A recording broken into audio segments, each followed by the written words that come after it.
Hi, I'm Teresa Chang. Hi, I'm Felicia Grant Cummings. Hi, I'm Kim Johnson with Moms Navigating Autism.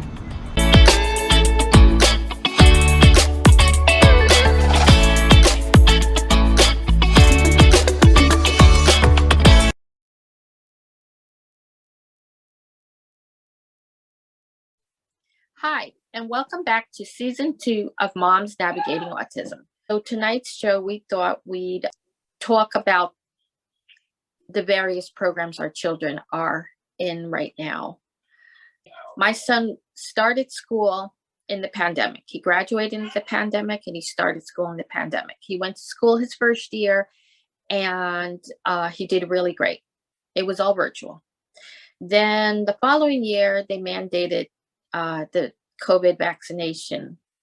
And since my son was diagnosed with Asperger's, he does a lot of research, and he even researches doctor sites. So he was going through anxiety. And so when the school mandated the vaccine, my son wasn't ready to get the vaccine yet. So I told him to take a leave of absence, which he did.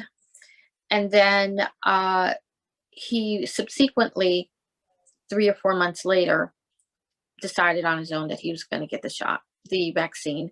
And so he did.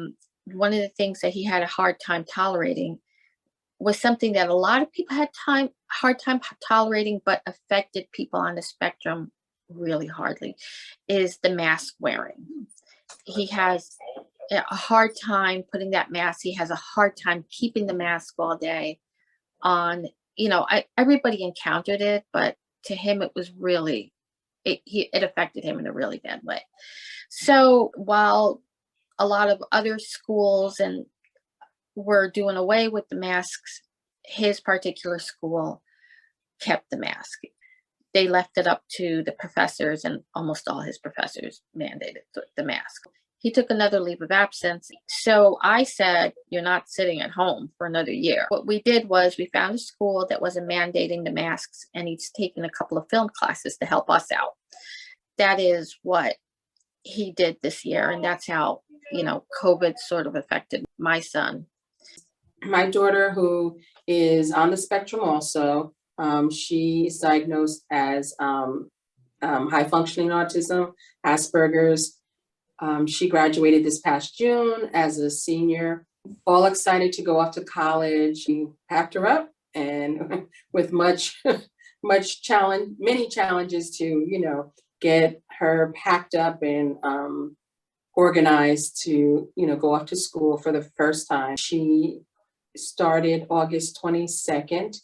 She's part of a program at her college where students who have IEPs or special challenges arrive a week early, and they get acclimated with the campus. They get to find out where different services are on campus, who to be able to be in touch with for different needs. They even took them through some life skills classes, like having them do their laundry. If for those who may not have learned prior, thank God my daughter had, and was doing that already, but she didn't mind the I'll just say reinforcement, and just other life skills that they've been teaching them along the way. They took them on a shuttle bus from the campus into town so that they would know how to get to some of the area places like the CVS or the Walmart, in case they needed to get something or pick something up. So they weren't navigating that on their own. They were with in groups, and they were able to face some of these first time things that they would be doing on their own. Well, most college students would be doing on their own, but they had support to do it. So I was very thankful for that. And I think it's important that parents really research the schools that their children are going to go to, so that find out what resources you have to ask, what resources that institution has in place for students on the spectrum. And, you know, I'm fortunate to have had pre-meetings with people who, before we sent her off. So we really knew what we were walking into. We knew what we were sending her into.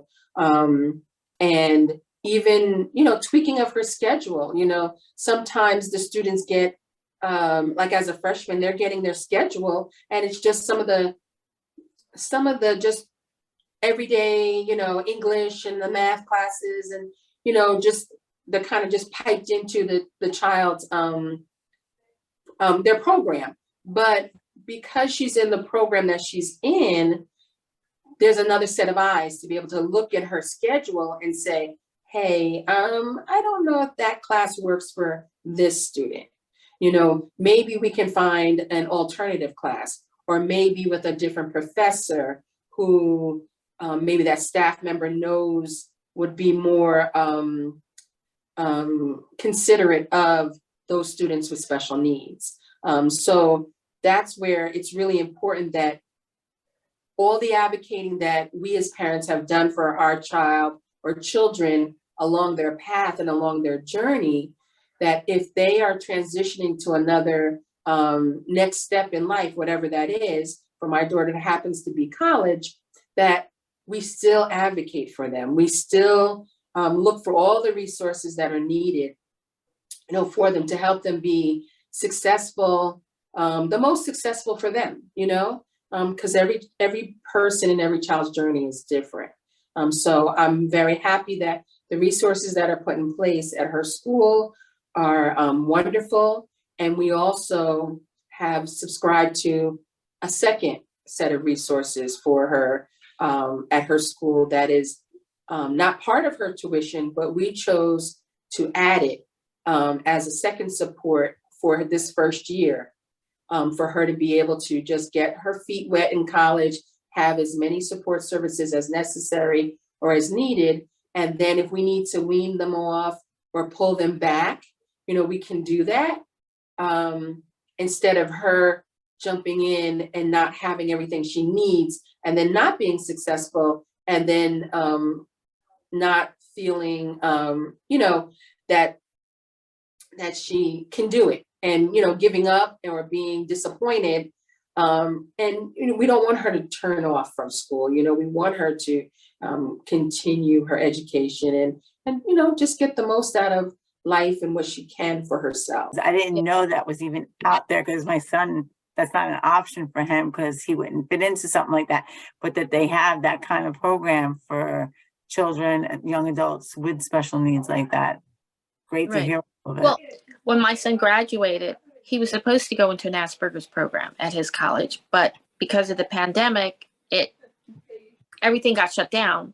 So he went in as a regular student, and it was a hard thing for, I think, a lot of colleges because at the time they didn't know what they were doing. I don't even think, things had to be shifted to remote learning, and people they had basically 2 weeks to scramble to do it. Absolutely. And it was a little, a big transition to the kids on the spectrum to have to all of a sudden acclimate to this. And so, he got put into a school and he has to graduate in 4 years. And I keep trying to tell him now, you have to transfer over to the School of General Studies because your expectations are to graduate within 4 years, but now you've taken 2 leaves of absences. You're not going to graduate in 4 years. So the School of General Studies is more liberal. They're not telling you have to graduate, in 4 years. So, but to transition him to do that is a task. And that's, I think, a lot of parents on the with kids on the autism spectrum.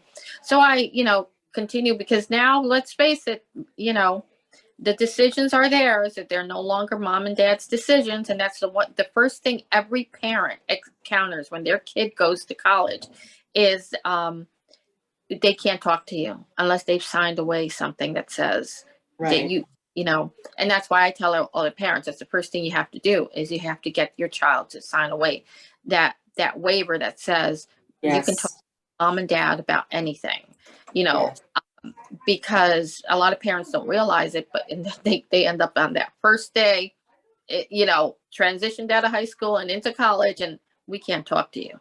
Not even about your bill. We understand you pay the bill, but we can't talk to you because your child is an adult now. That's And right. right, yeah. And while I encourage that road to independence, that's like, our kids can't Right. handle that. Our kids still need these guidelines. As my husband puts it, we are the guardrails, on their Right. journey, on their path. We're the guardrails so that they just don't go off the cliff. Right. Right. We just help keep them. And as they're getting older, you're right, they have to make their own decisions. And I want to say initially that was a little bit of a battle with my daughter. She felt, well, I'm independent. Why do I have to have you guys know, all of these things? And, we just had to have a real conversation, to say, hey, we're not, we are your first advocates. We're not trying to harm you. If anything, if something comes up and we're made aware of it, we can help you address it quicker. We can help you address it, or maybe point you in the right direction to who you can talk to. But if we don't know, we just can't advise you at all, And if you're Right. not checking emails or something happens and, you're just oblivious to something, some things will just go by the wayside, and you would have no knowledge about it. So it's good to, we talked to her about a team approach, like this is a team approach. All of us on the team are here to help you be successful. All of us. All of us are here to help you be successful. If you're a legal guardian, do you have the right to, get the information then? If you're Yes, legal as long as the guardian, child there's your signs a adult. waiver. Okay, As so long it's as the the same child thing as the signs a waiver. waiver. No, as long as the child signs something over that says it's okay for you guys to speak to the parent. Otherwise, you can't. They won't give you any information. If you're a legal guardian, then you don't need to. That was one of the first things I said in the show about the kids going off to college. I encountered that, and I was just like, this is crazy. So, but my son didn't give me a hard time. He was actually relieved that I could step in and take over on certain things, because he just gets overwhelmed sometimes. So Kim, tell us about the day hab. Well, I've talked about it on the show before, and the journey to get a day hab and how hard it was because of the pandemic. Things are opening up more, I think, at day habs. I haven't been searching, obviously, because we have one now, but I'm hoping that they're opening up for other people. So my son's been going for about 7 months now. He seems very happy. He's excited for the bus to come. It's a place for him to go every day instead of me sitting home doing nothing. He at least goes out. He has peers in the classroom. He's taken to certain people in the classroom and staff and individuals in the class. He likes to sit with certain people and watch what's going on. So, his care manager went and visited him last week in the program. She said that he seems very, content, happy. And, it's different when he sees me there, so he might act differently. So it was good for her to see that him in that environment with me not there. So hopefully this is going to be his placement for a while, and that he does well and strives and he likes it still. Like I said, it's like so routine for him. He waits for that bus still to come. He's excited to see it come. When it's not coming, he's antsy about it. And maybe one of the next steps with him is, I know he's entitled to get therapies in the afternoon. So maybe we'll start doing something a couple of days a week. If I pick him up from day hab, maybe get back to the PT, OT, or speech or something, because they don't offer that there. So he's nonverbal. He still has challenges with his, open gait and the way he walks and stuff like that. So maybe start doing that. He has ComHab still in the house, so they're working with him still on some of those things like toileting and eating and, daily living skills a little bit. So he has a new worker, so and he's going to be working with him more. So, and he needs like a male figure around too. So that's been good for him as well. So they have a good bond too. So Very good. yeah. So yeah, no, see certain things for him, He doesn't have so many behaviors right now. And, I think what it is easier. It's kind of like going, hanging out. I have a place to go. I have to get up every day like mom does to go to work, but, he has a place to get up and go every day. So it's good for him. He needs that. He doesn't need to be just sitting here. So let's see what happens. Yeah. I have a question. Okay, so not when you graduate, when they graduate out of school, they start a day half, right? Now, I know I can't get a bus for my kid to go to college. All right. How did you get the bus? Well, the bus is with the program. And actually, his bus is not like contracted out. Well, they're contracted out, I guess, but it's for that day hab. The only people on that bus are from that day hab. They have a contract with the agency that, the bus company to pick them up. So his bus, his bus has a group home on it. So there's like 4 or 5 individuals from a group home that's local here. And then they have one more stop on the way to Dayhab to pick up another individual. So it's my son, one group home, and another individual on this route. But there's, I want to say there's at least 10 routes that go to Dayhab because there's over 100 people at that Dayhab. Right. Individuals there from anywhere from age 18 to 70, I think, is one of the oldest people there. So it's definitely a broader range in age and abilities and things like that. So yeah, that's why he gets the bus as part of it's part of that program. I don't know how it is. I guess it would depend on what day have he would have went to and what they have going on, whether you would have to provide transportation or whether it's contracted through the county or it really would depend on where you go, I guess. Yeah. You don't pay extra for that, is what you're saying? No, it comes out of his Medicaid waiver. So Dayhab's paid through the amount of hours that he's in Dayhab. That comes from there, and the bus is part of that program. So okay, all right. Well, no, so that's no. Well, that should be, I guess, something that should be on people's checklists. Right. Yeah. I mean, those are certain things when you ask about the day. You ask, oh, do you guys offer OT? Do you offer speech? Do you OTPT speech? Do you offer that? Do you offer any therapies? Is there a bus included?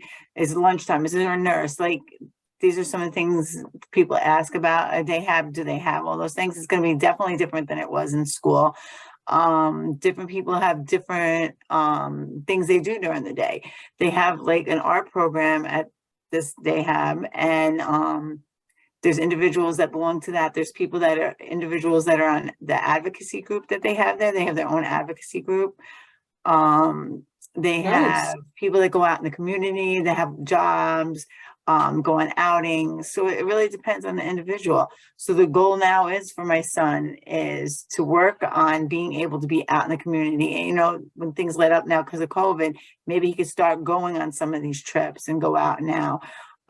Is to get him to be able to participate in that with his friends and individuals. Maybe even learning life skills where he could do a little job or go out with them when they do certain things.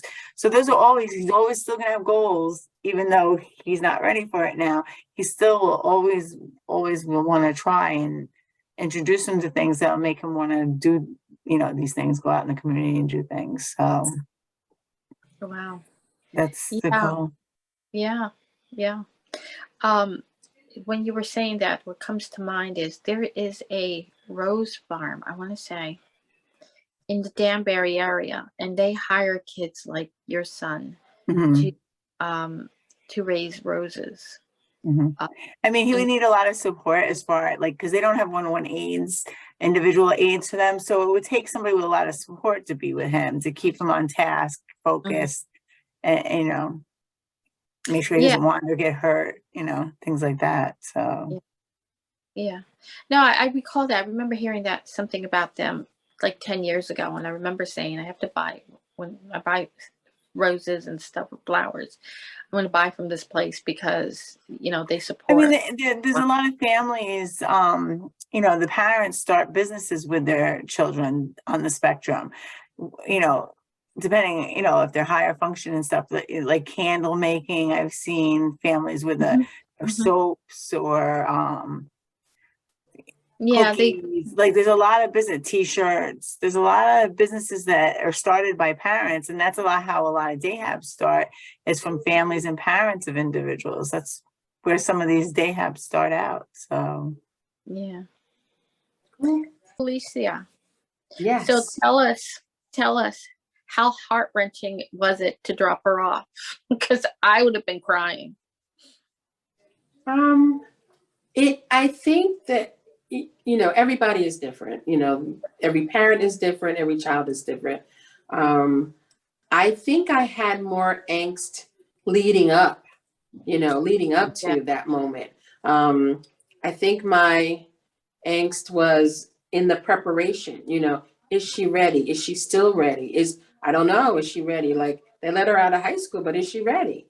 And, I had another parent who, a friend of mine whose daughter was also going off to school out of state. And she has some challenges. And she said, I just have to accept that my daughter doesn't have some of the skills I feel she should have yet. But it doesn't mean that she's not going to get them. She just said, I have to just accept that this is the place of where she is right now. And I'm going to help her to continue on the path to gain those life skills along the way while she is, getting her education. So, maybe not to pause her education because she doesn't have these life skills, but we as parents feel like, oh, no, they got to have that before they go. But some things, you know what? They do gain them as they are out there in the world, Sometimes it's just the social situations that they're in that make them kind of rise up, and I think that's with any kid, Right. they get in a situation and they surprise you and they're like, oh, Yeah. okay, hey, I can do this, where they Mhm. would have leaned on us as parents, had we let them, if the situation was such that we were near them or right next to them. But when Mhm. they're independent, they start to say, oh, okay, these are the things that I need to start doing and taking responsibility. So I did feel good that another parent was saying, my child doesn't have certain life skills, and I have to just accept that's where she is right now, and it made me think, well, okay, that's the same, that's where she is right now. And we just support her along the way until she gains certain skills to, get to the next step, the next level. But, my husband was very open with saying, you know what, if she's not successful, then she comes home, and it's not the worst of anything. I mean, students who aren't on the spectrum can go one semester, 1 week, 2 week, 3 weeks and come home. So, it's not an oddity for a new student to college, So, you just kind of build that into your brain, like whatever support they need, we'll help them. If for whatever reason they're not successful, they're having a really hard time, then you know what? There are options, it's not the end of the world. There's options to come home, do something different, maybe take some part-time classes locally, work a little bit, maybe they need to get some independence for just working and having learned that skill, So there's things to do. And I think that we as parents sometimes think very linearly, is that right? In a linear pattern, that is just a straight line. But sometimes when we look at our own lives, I look back, I didn't walk in a straight line, No. we all from got here high by doing life school. experience. Yeah. Yes. Mhm. So there's twists and there's turns, and the same things are going to happen with our students who are on the spectrum. Same thing. But that's how we all learn and grow. But some of us do it at a different pace or a different way. We have a different way of learning or growing and doing things, but we all got to where we are now by life experiences and grow. I mean, even with work, for me, it's like being hands-on life experience at the job. You Right. grow, you learn, they just probably do it at a different pace. a Absolutely. different way of getting there. Like you said, it's not straight, might be zigzag, Yep. but the end is, they And make their path. it may be 5 steps forward and 2 steps back, Yeah, I feel like my life is that all the time. all of us, absolutely. We'd like to thank Altis for providing this platform for us to share our experiences with the community. Thank you. And we want to remind everybody that we are mothers. We're not professionals. We're sharing our experiences so that we can help you with your autism child. Follow us on social media. Don't forget to follow, like, and subscribe.